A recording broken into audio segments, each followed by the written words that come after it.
સીતારામ બધાઈને. બાપા હે time pass કરવા બેસી ગઈ છું. વાગી ગયા છે 5:30 અને અમે 4 પગે ચાલવાનું ચાલુ જ છે. ગાઈડલા ઉપર 4 પગે હાલીએ, એની બાજુમાં બેસીએ તો 4 પગે હાલીએ. ને આજ બાને જે છે ને ઊંચો અંબુડો વાળી દીધો છે. નીચે આમાં મૂળિયામાં છે ને ગરમી થાય. હુવું છે, જાગવું છે, હુવું છે, હુઈ જવું જ, હુઈ જવું. હાવ સુધા બિચારાઓને હાવ નથી. હવે ભગવાન જો ખોખું કરી નાખ્યું છે. હાવ આવા નૂર જ નથી જરાય શરીરમાં. ક્યારેક ક્યારેક હવે છે ને આપણે જોઈએ ને બીજા આમ આપણે એને હાલતને બાની, તો એમનામ બિચારા કંઈક તો એમ સૂતા હોય ને આપણે દયનીય પરિસ્થિતિ થાય કે કાંઈ એને બિચારાને ખબર છે હવે આટલી લાંબી જિંદગી શું કામ ભગવાન આપતો હોય છે, કે કાંઈ સ્વાર્થ જ નથી દિવસની ખબર, નથી રાતની ખબર. હું જમવા આપો છો, બસ જમે ખરી, જી આપો ને ખાય ઓગાળી જાય. સ્વાદ કે હું કે મીઠું નાખ્યું કે ખારું છે કે મોરું છે કે તીખું છે કે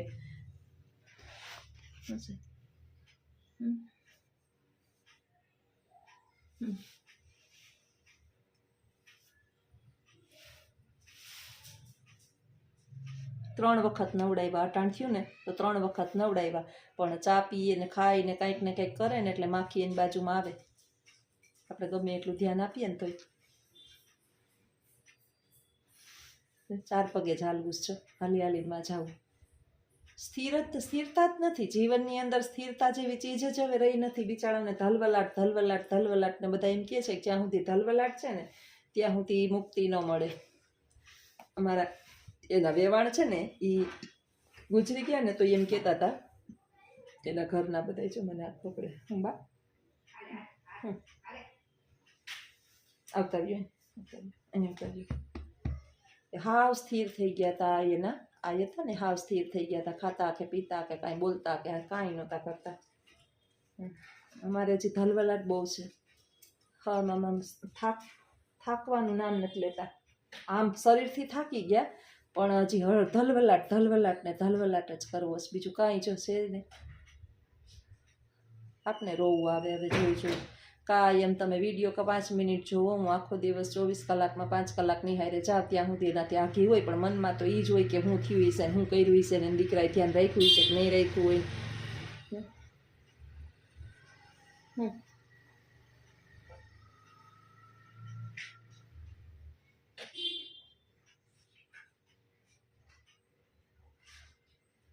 હક નથી ક્યાંય, જીવને હક નથી પ્રભુ. હું બા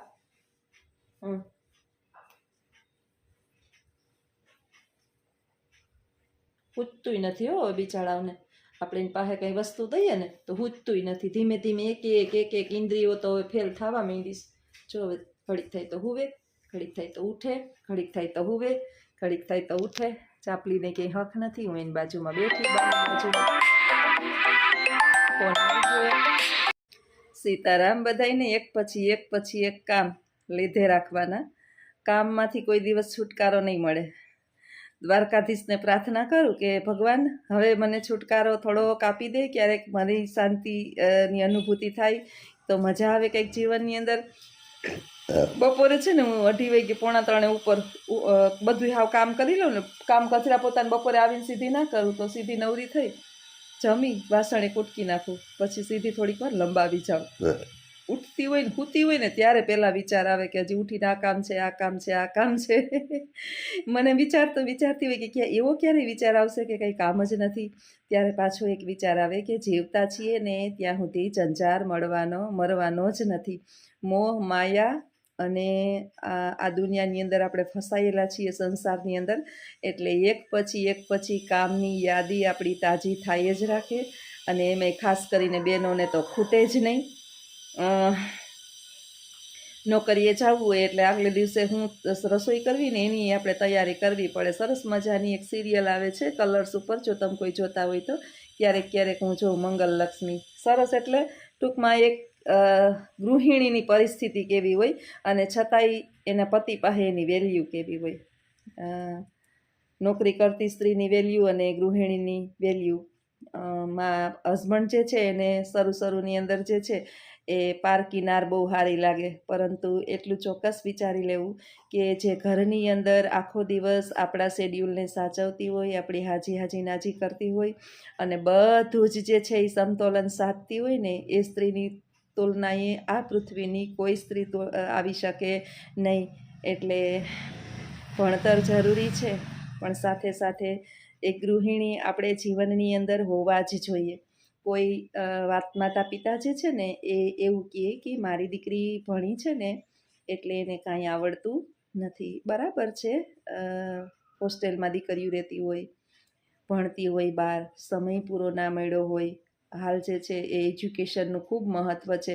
એટલે કોમ્પિટિશનને કારણે જે છે એ એણે વાંચવામાં જ ધ્યાન આપ્યું. એ બધું બરાબર છે, પરંતુ માતા પિતાએ દીકરીને સાસરે ત્યારે મોકલાય કે જ્યારે એનું ભણતર કમ્પ્લીટ થઈ જાય, પછી એકાદું વરસ એને ઘરના ઢાંચામાં ઢાળાય, ઘરની રહેણી કહેણી શીખવાડાય, મોટા નાનાની જે સમજ જે છે, પરખ જે છે એને સમજાવાય, અને પછી 1 વર્ષ પછી એને થોડું થોડું રસોઈ ગૃહની અંદર બધું ધીમે ધીમે શીખવાડાય અને એક ચોક્કસ એને સલાહ આપી અને સાસરે મોકલાય કે દીકરી ત્યાંના રિવાજ અને આપણા રિવાજની અંદર હાથી ઘોડાનો ફેર રહેશે. તારા ઘરના, તારા પરિવારજનો જે પ્રમાણે રસોઈ અથવા તો કામકાજનો આદેશ આપે એનું પાલન કરજે. પાલન કરવાનો અર્થ એવો નથી કે આપણે એના નોકર છીએ. આપણે એ ઘરની અંદર રહેવાનું છે અને આપણે ચલાવવાનું છે, ડિવોર્સ નથી લેવાના. અને બધાના વિચારો, બધાના રહેણી કહેણી અને બધા પરિવાર જ અલગ છે, એટલે અલગ હોવાનું જ છે. એટલે દીકરીને એ રીતે સમજાવી અને સાસરે મોકલીએ, અને સાસરાવાળાને પણ આપણે કહીએ કે મારી દીકરીએ બહુ કરેલું નથી, ભણી છે, એટલે તો તમે એને પ્રેમથી સમજાવશો એટલે એ ચોક્કસ કરશે. આ પરિવાર છે ને કોઈ દી તૂટતો નથી, ક્યારેય તૂટે નહીં. બેય પરિવાર સમજીને, જે માતા પિતા, દીકરાના માતા પિતા અને દીકરીના માતા પિતા, એક કુટુંબને ચલાવવા માટે ક્યારેય જે છે ને એક હાથે તાળી ન પડે, એક હાથે તાળી પડે જ નહીં. હું ગમે એટલું જાતું કરું, સામેવાળા ગમે એટલું જાતું કરે, એમાં એક જાતું કરે ને તો ન હાલે, બેયે કરવું પડે. બેયે એકબીજાના દોષ અને ગુણ બેયને સમતોલન સાધવું પડે. એટલે ક્યારેક ક્યારેક આપણે વિચાર આવે. અને ખાસ તમે જોશો કે આપણું જ્યારે ચંદ્રયાન-3 મોકલ્યું હતું, જે ચંદ્ર ઉપર અંતરિક્ષની અંદર યાન મોકલ્યું હતું ચંદ્રયાન-3, અને એને જે જ્વલન સફળતા મળી, એ આખી ટીમ જે છે ને બહેનોની હતી. અને એ આખી બહેનોની ટીમ છે ને ભારતીય કલ્ચરમાં માનનારી હતી. ઘરેથી કામ કરીને આવતી, એના છોકરાઓને સ્કૂલે મૂકીને આવતી, ટિફિનો બનાવીને આવતી, સાથે ટિફિનો લઈને આવતી અને સાડી પહેરીને આવતી. એટલે આપણે એ ઉપરથી નક્કી કરીએ કે આધુનિકીકરણ ગમે એટલું હોય, તમે તમારા સંસ્કારને ના છોડો તો તમે ગમે ત્યાં પહોંચો, પણ સંસ્કારી સ્ત્રી જે છે એને સંસ્કારને છોડતી જ નથી. આધુનિક કપડાં પહેરવા એ ખોટું નથી, પણ આપણા વિચારો તો જે છે ને એ આપણા સંસ્કૃતિ પ્રમાણે જ હોવા જોઈએ. કદાચ મારો વિચાર આવો છે. દીકરી છીએ, માન મર્યાદાની તો આપને ખબર જ હોવી જોઈએ, કારણ કે દીકરો છે ને એને એક કુળની ચિંતા હોય, જ્યારે દીકરી છે ને એને 2 કુળની ચિંતા હોય. સારી દીકરી હોય ને તો એ 2 કુળ તારે, એક સસરાનું અને એક માતા પિતાનું. એટલે આપણે વધારે સંસ્કાર દીકરીઓને એટલે જ શાયદ આપીએ છીએ. આવા જ મારા વિચારો સાથેના વિડીયો તમને ગમતા હોય તો વિડીયોને લાઈક કરજો, શેર કરજો અને સબસ્ક્રાઈબ કરજો. ચા ગરમ થાય ને ત્યાં સુધી વાત કરી લઉં. કાયમની રૂટિન આપણી જે લાઈફ હોય એની હારે જીવવાનું. આપણે એક જ ઉઠીને કામ. બા છે ને એ જે હુતા છે, મેં ચા ગરમ મૂક્યો, ચાપલી બેન અહીં બેઠા છે બારોબાર. અને આજે જવાનું છે મારે ખરખરે. આ બાના વેવાણ ગુજરી ગયા છે તો ત્યાં જવાનું છે. જવાનું તો ખબર નહીં, હવે રિક્ષા કરી છે આજે, પ્યાગો રિક્ષા 4-5 બહેનો બધીમાં નણંદોને જેઠાણીને બધાય જવાના છીએ. તો રિક્ષા આજ વખતે બાંધી છે. બાપોદર ગામ છે, લગભગ 35-40 કિલોમીટર થાય. અને આ ભણવા ગયા હતા, આ ગુજરી ગયા ને ત્યાં હવે કાણ કાઢીને જવું પડે. કાણ કાઢીને જવું એ પછી પાછું એની ક્રિયા આવશે ત્યારે જવું પડશે. આપણે છે ને હિન્દુ સંસ્કૃતિના રિવાજ બધા અલગ અલગ હોય. અત્યારમાં એકદમ રોટલી કરી દીધી ને પીંડો એકતા ગરમી થઈ ગઈ ને આજે 10-15 મિનિટ મોડી ઉઠી. લગભગ અડધી કલાક મોડી ઉઠી, કારણ કે આજે સ્કૂલે નથી જવાનું એટલે ટાઈમની કંઈ ઓલી નથી. હજી તો બધા તૈયાર થાય ને ત્યાં તો હું હાથ ફેરે કામ કરી લઈશ, એટલે આજ શાંતિ હતી. સૂતી હતી મોડી અને ઉઠી મોડી. તો હાલો હવે હું નાસ્તો કરી લઉં. આવજો. સીતારામ. સીતારામ બધાને. આટલો રોટલીનો થપ્પો કરી લીધો. બાઈએ નજીતે તો નાસ્તોય કરી લીધો. મારા હાટું ચા અહીંયા ગરમ મૂક્યો છે, પડ્યો છે થોડોક. તો હવે ના, ખાલી મારે જરાક નાસ્તો કરવો છે. હાલશે એટલો ચા, તો એમાં દૂધ નાખી દઈશ. મને ચા બહુ ન ભાવે. નાસ્તામાં બહુ ચા ગળ્યો હોય ને તો બહુ મજા ન આવે. આ રોટલી છે ને, એ બપોરે છે ને બે બા ખાહે, 3-4 અજીત ખાહે, અને બાકી બધી રોટલી અમારા ગલુડિયા ખાહે. એટલે સવારમાં તમારે કામ થાય કે ન થાય, ગલુડિયાઓ માટે થઈને તો રોટલી કરવાની જ. આમાંથી એકાદી રોટલી હમણાં હું ખાઈશ. હું બહુ રોટલી અટાણામાં ન ભાવે નાસ્તો. સીતારામ. મેડમ ઉઠી ગયા. સીતારામ. રામ રામ ને સીતારામ. જય શ્રી કૃષ્ણ. Good morning. ઉઠી પીંડા બાંધવાનું ચાલુ. આજે મેડમ મીઠા મોડા થઈ ગયું. મોડું થઈ તો નતું ગયું. ધરાર મોડી ઉઠી અને પાછી ઉઈ ગઈ. 5 વાગે તમે ઉઠાડી ને, તો મેં કીધું કે વાજ આવું છે કારણે પછી એક વાર પાછી ઉઈ જાવ. એટલે પાછી જ એક વાર જોડું લઈ લીધું. આજે જાવું છે કારણે ખરખરા આપડવા જઈએ બતા 12 વેવાણ ગુજરી ગયા ત્યાં. આજે જવું છે કારણે કાઢીને જવું પડે. એટલે આજે અજીત નહીં આવે, અમે બેનું બધી જવાના છીએ. યાબો રિક્ષા નહીં. ભોજન સામગ્રી બાની ને અજીતની ચાપલીની તૈયાર થાય છે. લોટ બાંધવાનું ઉઠીને લોટ બાંધો ને એટલે તમારા હાથનું છે ને એકી પ્રેશર થાય. આમ માથું કોઈ દી ન દુખી.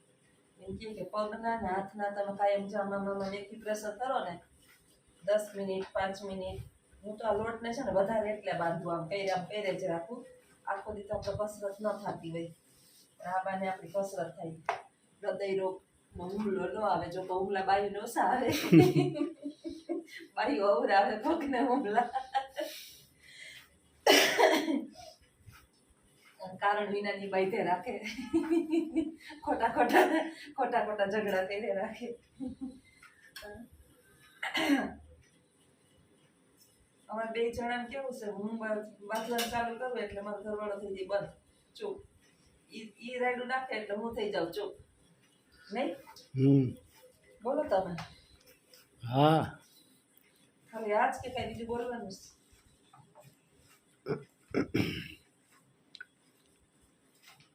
ખોટું બોલવાનું આમાં. હે? ખોટે ધાડો કર્યા રાખે. હા. સાંજે મોડું થઈ જાય તો કેમ મોડું થઈ ગયું ને, ક્યાં ગયા તા, શું થયું તો અહીંયા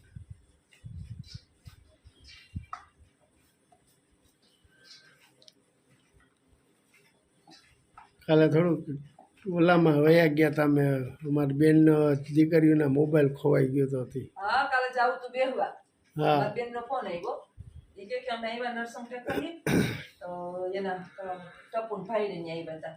8:30 ફોન આવ્યો.